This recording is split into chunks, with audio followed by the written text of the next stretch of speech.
Soy Raquel Sánchez, soy compositora, productora y directora musical.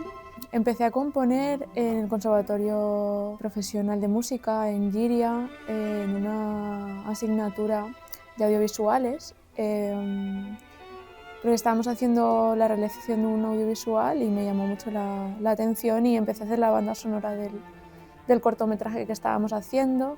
Y al año siguiente hice la asignatura de Fundamentos de Composición, también en el Conservatorio Profesional, y a partir de ahí decidí que quería hacerlo profesionalmente y entonces realicé la carrera de composición en el Conservatorio Superior de Castellón. Y bueno, también a partir de unas circunstancias personales, de un accidente de tráfico del que yo no podía seguir desarrollando mi carrera como violonchelista, es cuando enfoqué más en la composición. Y fue un poco esa situación. Me cambió la perspectiva porque era algo de estar estudiando 6 horas a no poder más de 1 hora y media. Entonces era algo que yo tenía que cambiar porque no podía hacer profesionalmente. Entonces el violonchelo pasó a un segundo plano y ya está en segundo plano el resto ya de mi vida.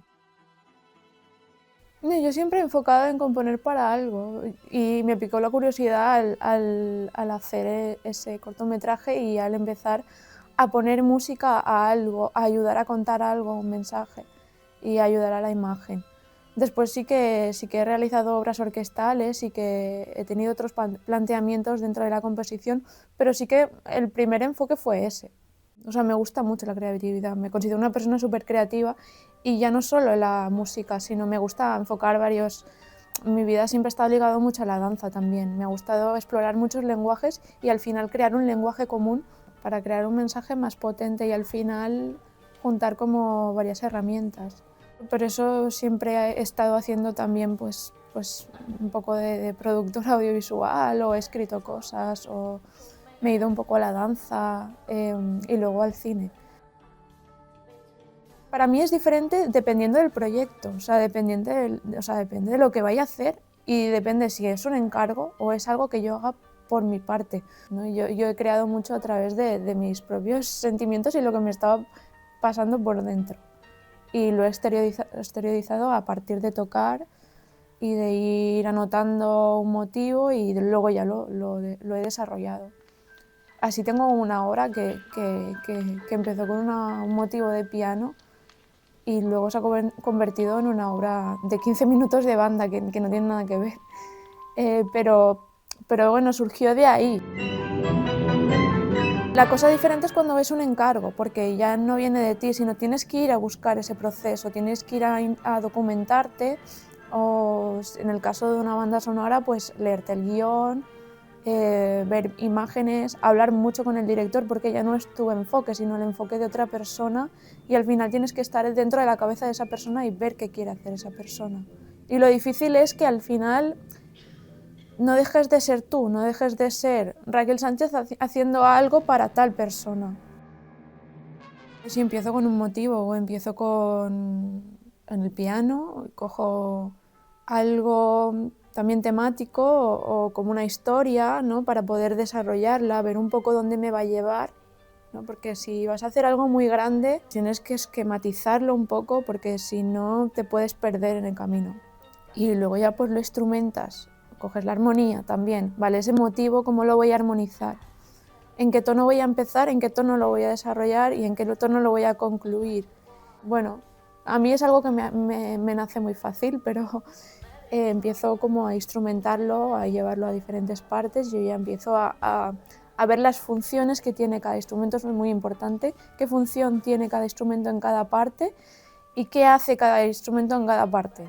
Porque igual una flauta en un momento está haciendo una melodía, un clarinete está haciendo la armonía, pero un clarinete te puede hacer una melodía también. Depende de lo que tú quieras, de qué quieras hacer y de qué te está pidiendo la obra que quieras hacer, en qué momento de la obra estás. Siempre tienes que tener un clímax, tienes que tener claro que la obra va a llegar a ese punto y luego va a ir abajo o va a seguir creciendo. Y ir jugando con los instrumentos, ir jugando con las funciones y con la armonía, e ir desarrollándola y llevándola a diferentes planos sonoros. Por ejemplo, Solstitium, ¿vale? Pues no hay imagen, pero sí que hay un concepto. A mí me gusta que tenga una historia detrás, ¿no? Que puedas profundizar un poco en el mensaje. Y creo que a los músicos también les gusta, ¿no? Porque al final estás contando algo y es mucho mejor si hay una historia detrás que si simplemente son unas notas seguidas pero no llegan a ningún sitio, ¿no?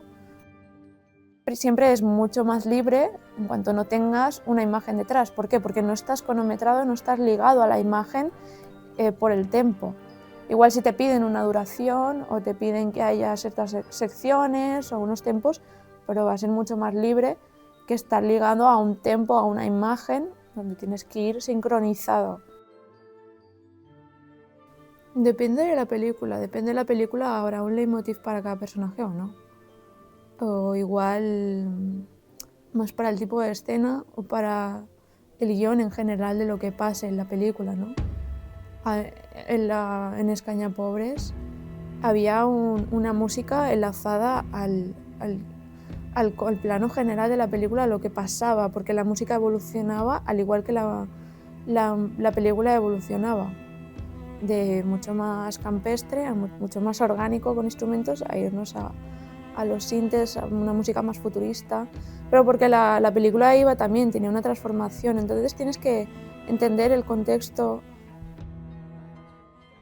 Yo creo que lo cómico es mucho más difícil que lo dramático, de no pasarte, de estar apoyando pero sin pasarte y ver qué puede hacer la música para ayudar a la situación, a crear ese color que se quiere.